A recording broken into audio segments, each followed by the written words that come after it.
Hello and good morning and welcome to this Telemedia Myth Busters webinar. We're talking today about the knotty subject of carrier billing and particularly how it can be used to great effect in iGaming. I'm Paul Skeldon. I'm the editor of Telemedia Magazine and the Telemedia website and all things Telemedia. And I'm joined today by Beza from DIMOCO Carrier Billing, who is a iGaming specialist when it comes to carrier billing. Well, I think she is.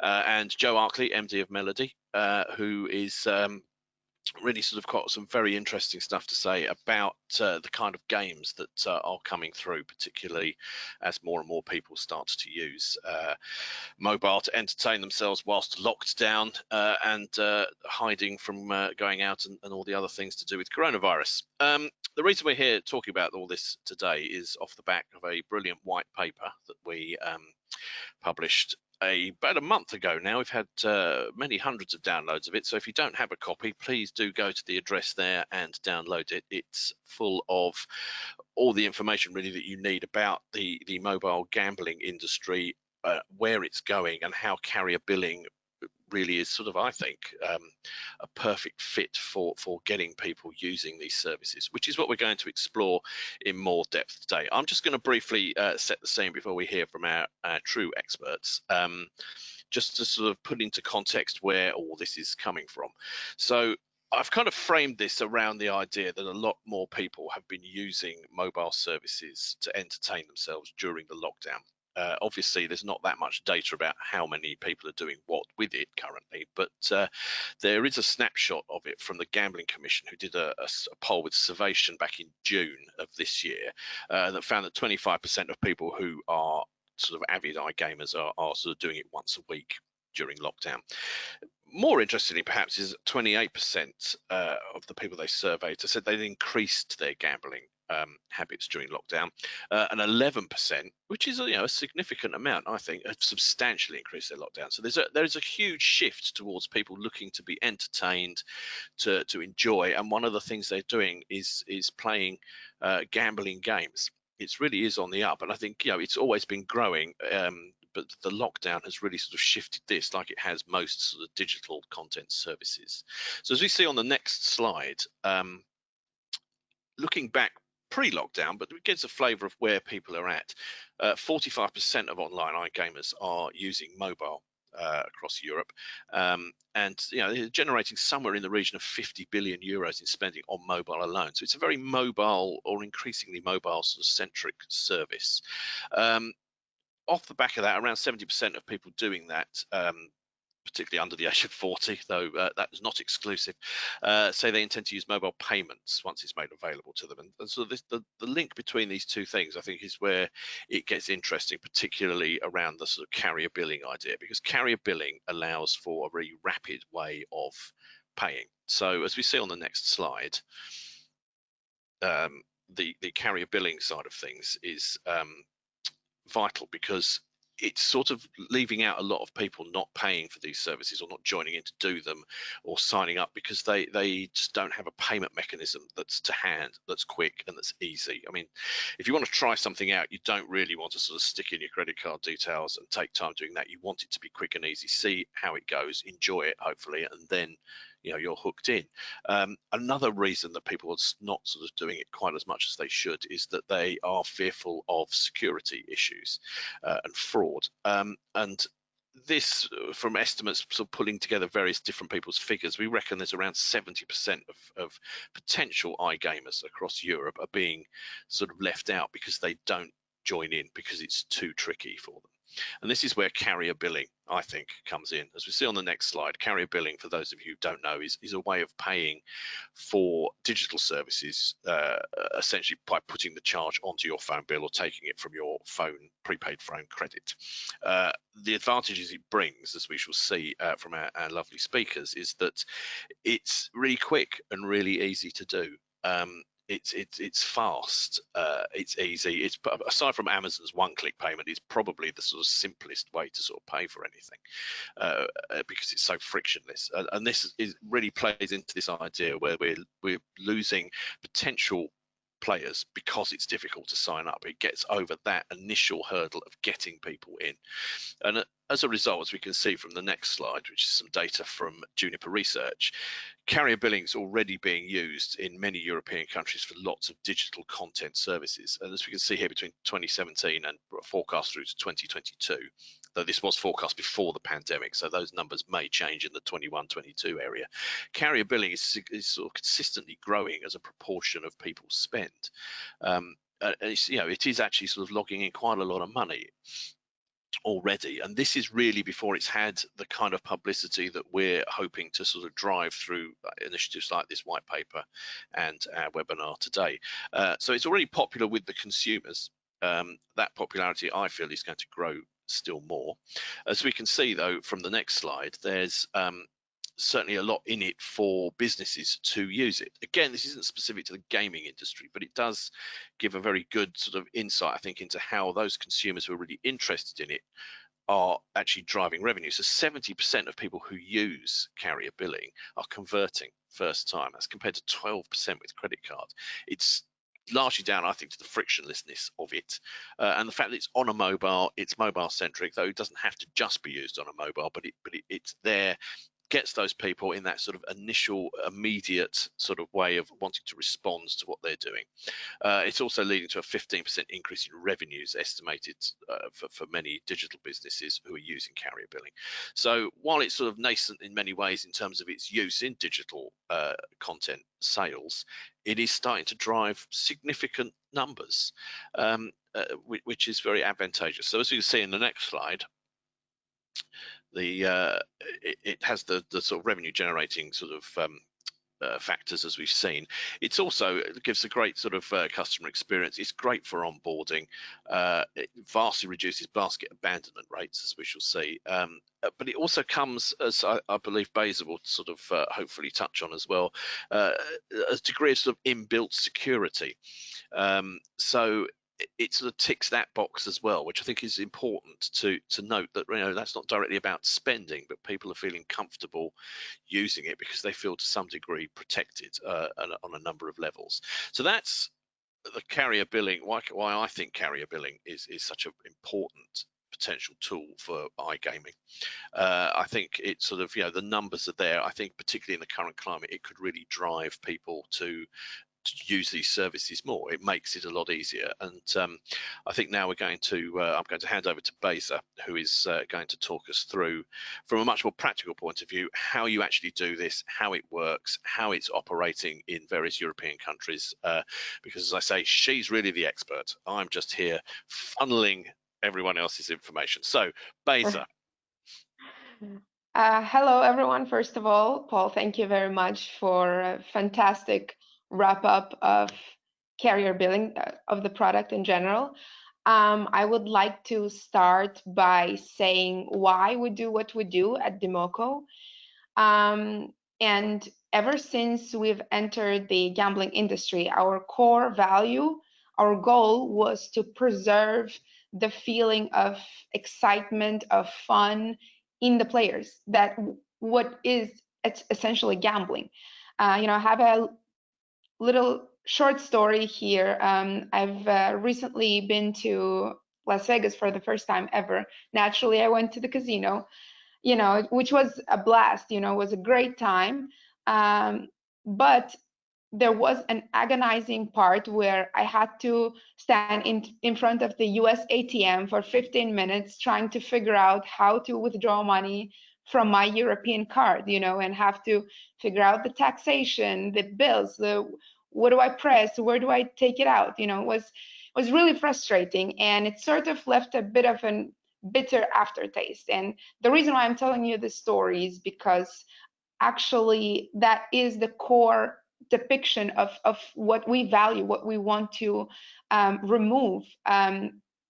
What we are doing is removing all of that agonizing part of gambling experience and making it just the way you see it on the screen. So seamless, frictionless, easy, in just a couple of clicks. This is what you see right now is our usual payment journey, which essentially is the player selecting carrier billing in the cashier. the phone number is automatically detected by the network. What player has to do is pick the amount that he would like to deposit and sort of confirm. Sorry, that's about it, and the basic charge is done. So the user behavior in the last 10 years has shifted drastically, and I think we all can agree at this. Our target market now is the millennial base.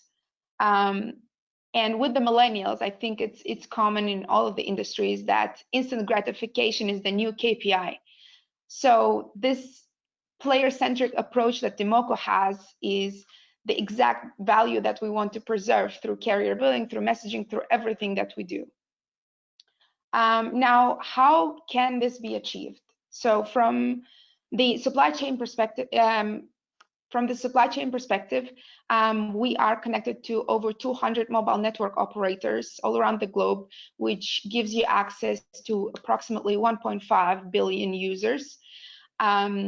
Which the fact that we are partnered directly with companies like Vodafone, T-Mobile, Orange, gives you sort of a natural extension to use this as a payment method, since all of these players already have a mobile phone subscription.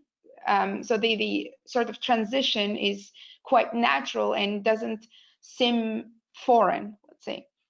And here, as a market research, I took Germany, where I'm comparing some of the most used payment methods, which is probably PayPal, the regular card schemes. And if we're talking about PayPal, the volume is 23 million subscribers in Germany currently, and they have 40 million card schemes in circulation right now, whereas mobile phone penetration is at 140 millions, which sort of might be a little bit baffling, the fact that I measure the carrier billing users by the number of mobile phone penetration, but that's the fact. That is how it is. All a player needs to have in his hand is his mobile device. There's no registration, there's no bank account, absolutely nothing else is needed.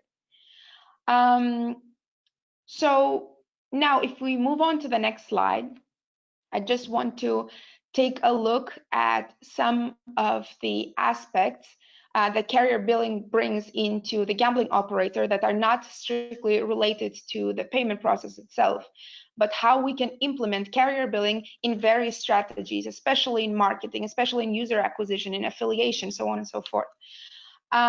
We have previously done several campaigns where we've done with the gambling operator directly, obviously, some SMS campaigns where we've reactivated some of the churn players, and we've seen some phenomenal results, and it just makes it clear to us that this is the way to go. The value that carrier billing adds is not limited only to the payment aspect of it. Since we're talking about Europe primarily as DIMOCO, we have to consider the fact that out of the sportsbook popularity, live betting, some of the gambling operators report that up to 60–70% of their revenue comes from the live betting aspect of their sportsbook, which is directly correlated to what we do.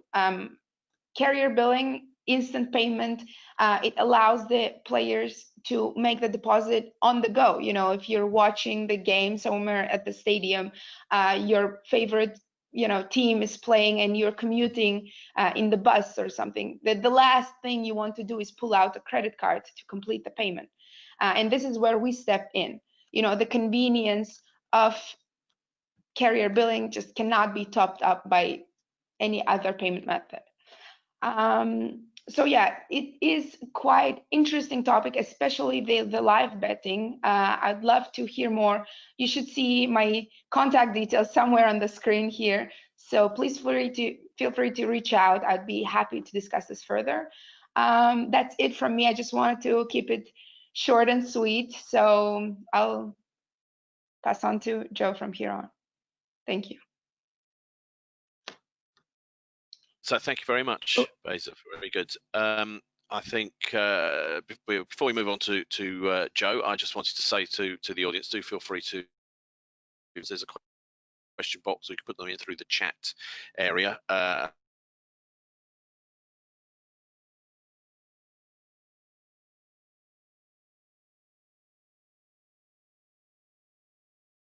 We can't hear you, Paul.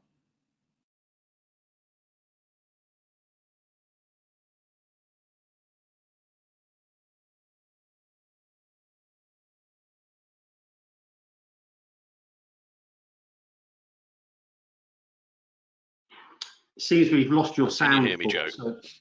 So why don't I pick up? Thanks for joining us, everybody. My name is Joe Arkley. I'm the MD of Melodi Media.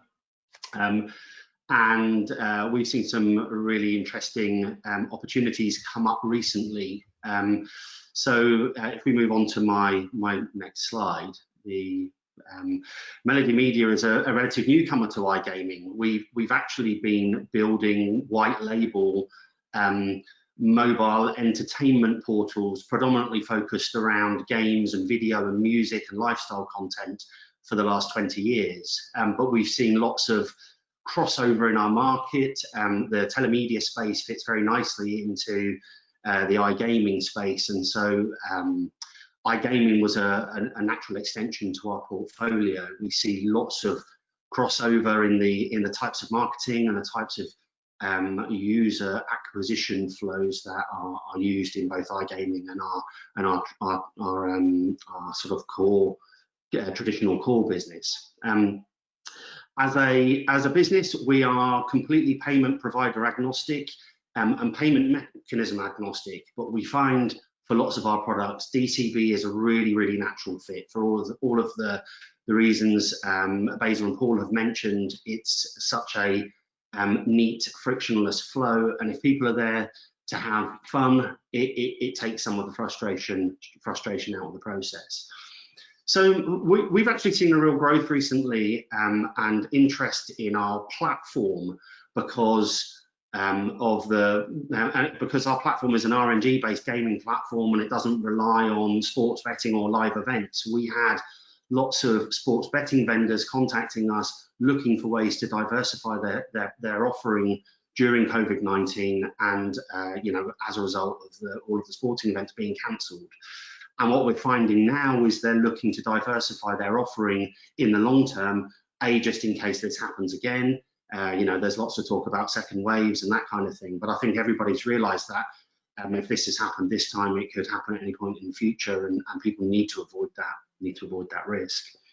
So if we move on to my next slide, our focus has been predominantly on RNG based number games but really focusing on games that are simple and fun to play. We are looking to engage with a sort of casual mass audience, and we see lots of parallels with the video games industry from 2010, where the mobile device became the primary pay and play device.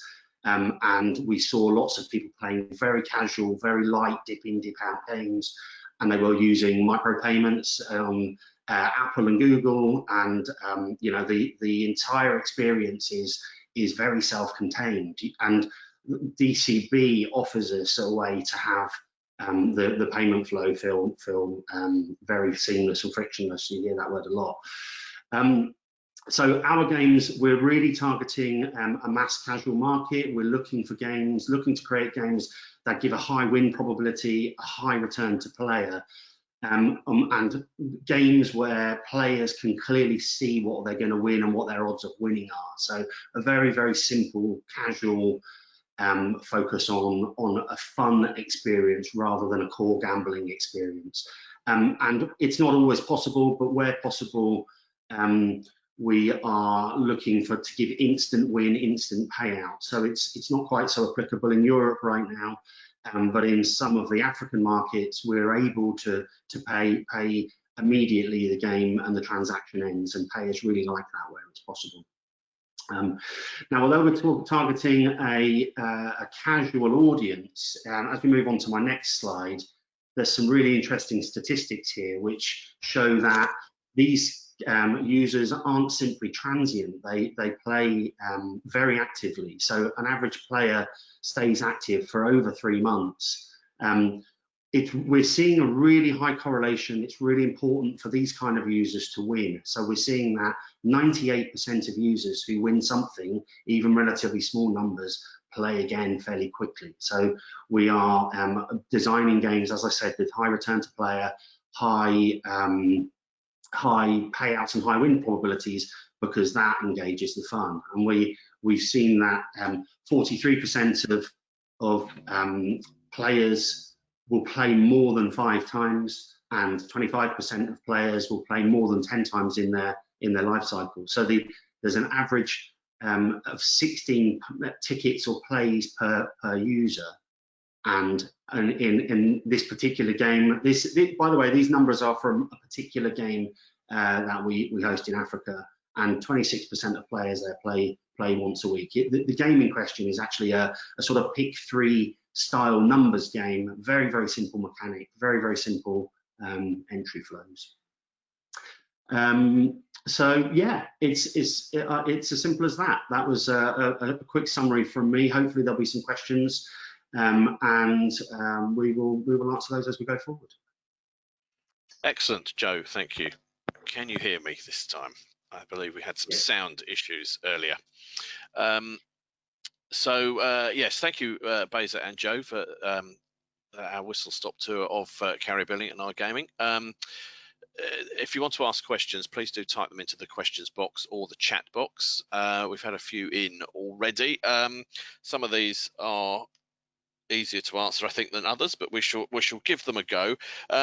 I think sort of first of all, there's some sort of kind of practical questions I think are probably best sort of suited to Beza. Can you just sort of talk us through briefly the things to do with the kind of natural limits that are built into carrier billing?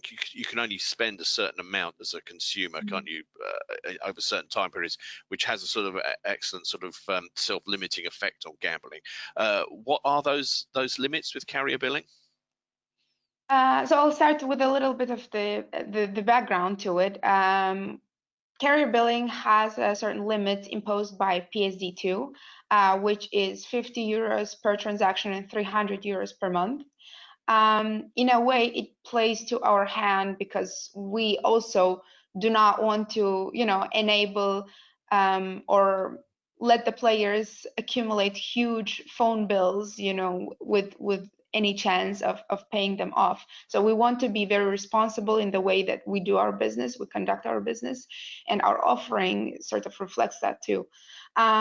So yeah, as I mentioned, that the deposit limit is 50 euros per transaction. It is translated to different currencies, but essentially it's the same thing all throughout Europe. Outside of Europe, the limits are completely different, naturally. But yeah, so as I mentioned, this helps us in a way to create a controlled environment for the players to gamble safely and responsibly. And something that we've noticed, that our average deposit is somewhere in between 20 to 30 euros.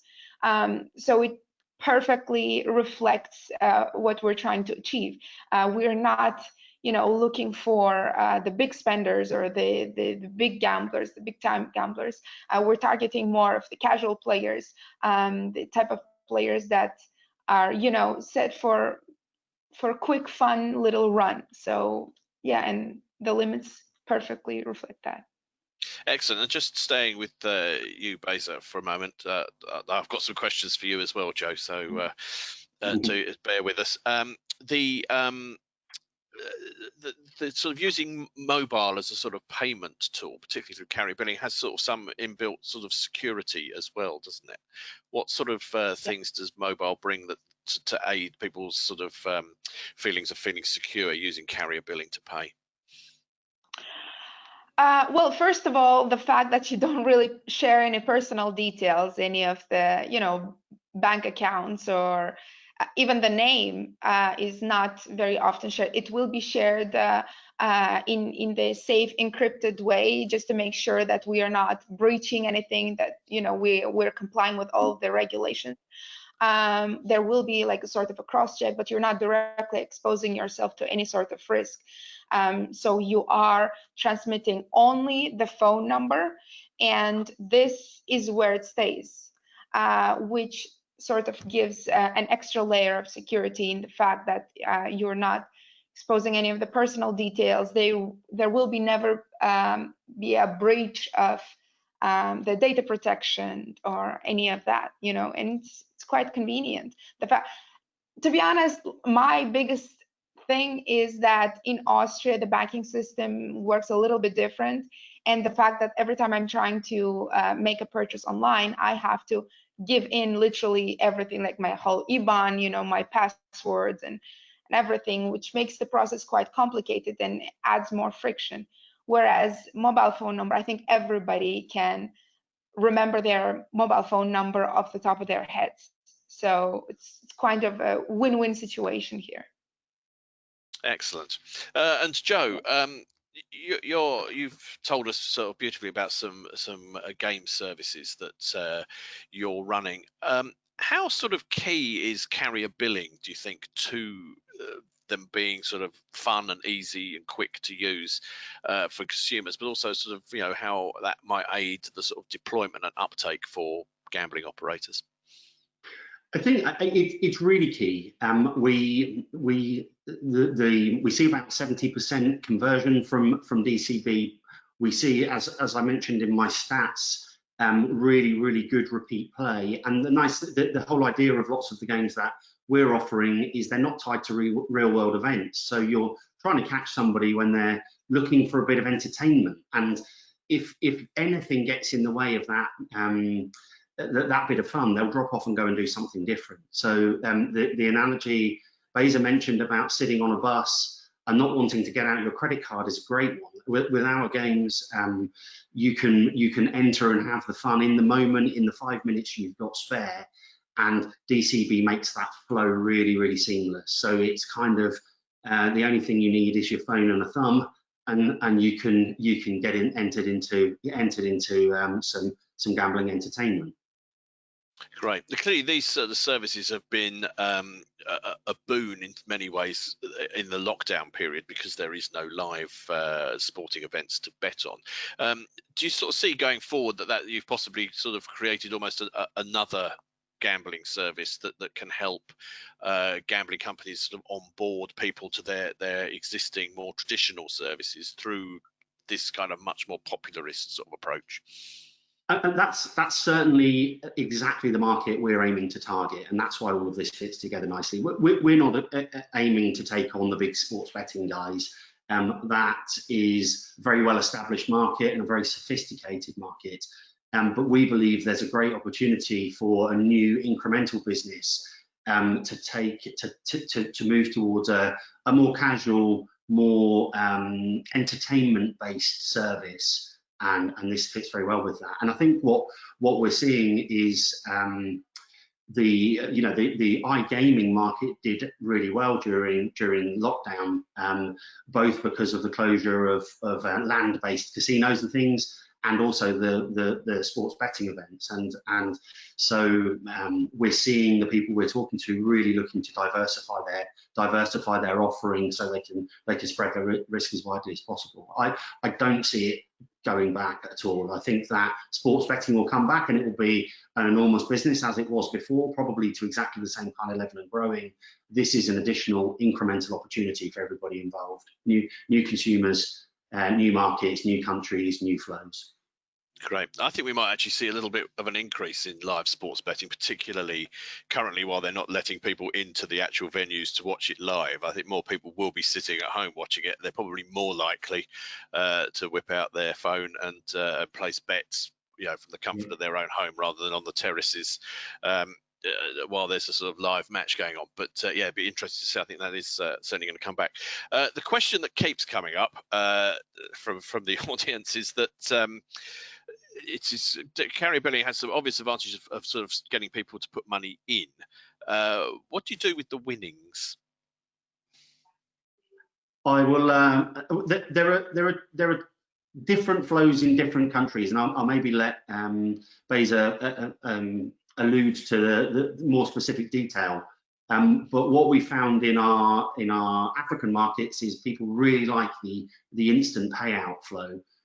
We have some different challenges elsewhere in the world, and so we're looking at ways to optimize that flow. But maybe Beza is better qualified to answer. Yes, basically, it is a sort of commonly asked question. So yes, what are your thoughts? Sure. So as Joe mentioned previously, in Europe, it's a bit of a complex topic. It's not a one-fits-all solution. It's not something that we can do sort of like a blanket approach here. But it is something that DIMOCO, we are personally working on and enabling in the future. It takes, it takes a bit of time. It takes a bit of research into it, and the reason being that we want it to be 100% legal, safe, easy way for all the parties involved. For the telcos, obviously, we wouldn't want to, put them in a situation where they have to deal with huge withdrawals, overflowing the account, so on and so forth. We wouldn't want to, we want to stay in line with the PSD2 regulation, at the same time allowing the players, the closed loop environment where you can withdraw money back to the same payment method that you've deposited with. With that all being said, currently it is not allowed in the European market, but it's something we're working on. So I'd recommend to stay tuned for the updates. Yeah, I mean, from other people I've spoken to, the sort of idea, I think, is that sort of it's great for onboarding people using carrier billing. It gets them engaged, gets them in. If they do start to win and have sort of significant amounts of money, they either if they don't have significant amounts of money, they basically just re-game with what they've got.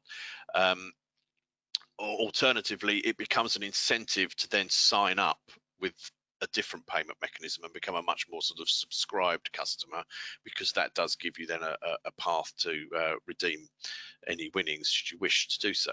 So in some ways, I think while a lot of people view it as a sort of negative, it is possibly actually one of its strengths, is that it can be used as a way of getting people in, but also then of upselling them into being a subscriber, so that they can do that and more. It's just one theory. So I think that's one way of sort of looking at that. I think, I don't know, from my point of view, I just think it is really it's an easy way of getting people to engage with these games. I think sort of particularly as well what Joe and Melodi does, sort of it sort of gamifies gaming, if for want of a better phrase. It sort of does attract all those sort of much more casual gamers into doing it, which I think is then the sort of key to trying to sort of upsell them into other things. Another knotty question that comes in, which I don't think there is actually an answer to, but the audience may know better. So apologies if we aren't fully up to speed on this. But in the UK, the Gambling Commission has banned the use of credit to gamble. Now, does carrier billing constitute credit or not? I know my thoughts on it. I can't find a definitive answer because I don't think anyone has actually tackled this yet. I think prepaid phones, obviously it isn't credit, but contracted phones, is it or isn't? And I'm not aware that anyone has decided on that one way or the other. I don't know whether either of you know anything more about that we can add. Actually, it is a very hot topic, especially after the April developments. But as you mentioned, yes, prepaid users are safe from that perspective. They can continue using this payment method just like normal. When it comes to the postpaid users, it's a bit of a tricky question. To be honest, we haven't gotten a definitive answer whether this applies or not, or is this like borderline, where are we standing from the credit card ban perspective, because I mean, the legislation itself explicitly mentions credit cards, so it doesn't really extend to anything else. However, it does say that all the other parties that are sort of involved with credit have to take the responsibility, step in, and make sure that the player protection stays in the first priority, which is sort of what we have done. We have temporarily sort of frozen our activities in the UK market when it comes to the postpaid users until we clarify the situation and we can guarantee to our merchant that what we're doing is completely in line with the new regulations. So we're sort of, looking, observing, we are trying to get more clear answers. And so for now, we're holding back from this market. Okay, yeah, a good answer. I think yes, it's yes. I think clarity will come in the coming months, but it is it's an interesting area. It'd be interesting to see whether it gets adopted any further than the UK, particularly when the UK waltzes off into the sunset when we Brexit. Joe, from your point of view, you've done a lot of these sort of games quite very successfully in Africa. What sort of lessons have you learned from that market? Do you think that sort of our predominantly European audience listening today might be interested to hear? I think, well, it's interesting because in Africa we have a really seamless flow in that mobile wallets and the M-Pesa system are very, very widely used. And what that means is we can do very small individual transactions. We can pay out quickly, immediately. The prize is due, we will often pay it out. So there's no need to register, there's no need for a wallet, there's no need for sort of complex flows. And it means that it's incredibly straightforward for somebody to enjoy the game. We learned very quickly in our acquisition flows, the simpler you make it, the more quickly people come on board, the bigger the numbers are, and really it gives you a really wide mass audience. So we are really hoping that we could get to a point where the instant payout flow is available to us in Europe in the coming months and years, because I think that will really transform things. But most clearly, what we found is keep it simple. If the game is simple and the game is easy to understand, and people can clearly understand what's going on, we'll get a different audience to the much more sophisticated gambling players who are already on online casinos and sports betting. We're really focused on the kind of person who might buy a lottery ticket rather than a focused gambling enthusiast. I think that's the sort of point, isn't it? This is really for getting in all those people that want a little flutter as rather than sort of a committed gambler. They've already, very well sort of entrenched in it in other ways. I think, that's a good point. I think we need the money coming back is the big thing. I think there's also more scope around carrier billing generally, not just for iGaming, in more sort of publicity for it. I think sort of operators need to do more. I mean, network operators rather than gambling operators need to do more to push the idea that this is available as a payment tool. Certainly in the UK, it's not something you ever really get to sort of see much about. I think it's different in European countries, but it's because I feel talking to the young people that I sort of know through my kids, they're all really into it. They don't sort of think of it as a weird idea. Of course, I've got to put it on my phone bill, because dad pays. So it sort of it has, I mean, not that I'm advocating running up massive mobile bills, kids, but it's just an easy and seamless way to sort of do it. And I think sort of it's in gaming it's very well suited to it. I think it'd be interesting to see whether at some point we go down the route of getting a tie-up between physical casinos, mobile payments, how that might work, much as we might see in the coming months in retail itself, where mobile is going to be a sort of in physical location sort of tool as well. I think there's a lot happening around here. we don't have any more questions in on the questions button, so I think that's a sort of timely time to sort of look at wrapping up. For those of you listening and watching, there are the contact details for both Joe and Beza. So if you have sort of questions you want to sort of deal with in a more private way or in more depth, please do get in touch with them. They're both extremely knowledgeable and have much to tell you about that. This recording will be available, I think, online from tomorrow, so you can share it with all your friends. It'll be all over social media over the summer. Yeah, I think we've covered some interesting things. Don't forget to download the white paper, because there's a lot more sort of context and data in there. There we go. That's what it looks like. It's you'll find it on our Telemedia website, or just Google that. It'll come up. Yeah, that'll probably possibly inspire some more questions. So please do get in touch with us if you have anything else you want to add. I'd like to thank Beza and Joe for taking the time to do this. It was really interesting. Good to chat to you guys. And thank you everyone for listening, and goodbye. Thank you very much. Thank you very Goodbye. much. Thank you. Bye.